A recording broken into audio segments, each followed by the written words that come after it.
Smartphone মানেই battery কিন্তু unsmart. বাড়ি থেকে আপনার স্মার্টফোন ফুল চার্জ দিয়ে বেরিয়েছেন, একটুখানি ইন্টারনেট ঘাটাঘাটি করছেন অথবা জিপিএস অন আছে বা রিল দেখছেন, আপনার স্মার্টফোনের ব্যাটারি 100% থেকে কিন্তু 50%, 40% বা 30%-এর নিচে তাড়াতাড়ি চলে এলো। এটা আর হবে না। আজকে আপনাদের এই ভিডিওতে আমি দেখিয়ে দেবো এমন একটা সেটিংস, এতে আপনার স্মার্টফোনের ব্যাটারি হয়ে উঠবে স্মার্ট। আমার ভিডিওটা দেখুন, যদি ভালো লাগে অবশ্যই লাইক করবেন, শেয়ারও করে অন্যকে জানার সুযোগ করে দেবেন এবং আরও এরকম ইনফরমেটিভ ভিডিও পেতে আমাকে ফলো করুন।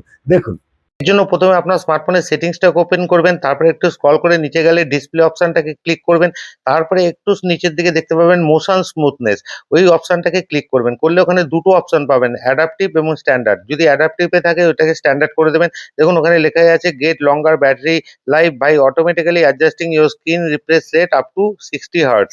তার মানে তারপরে ওইটাকে অ্যাপ্লাই করে দেবেন। এবার আপনি এখান থেকে বেরিয়ে গিয়ে দেখুন আপনার স্মার্টফোনের ব্যাটারি স্ট্যান্ড বাই আগের থেকে অনেক বেশি পেয়ে যাবেন।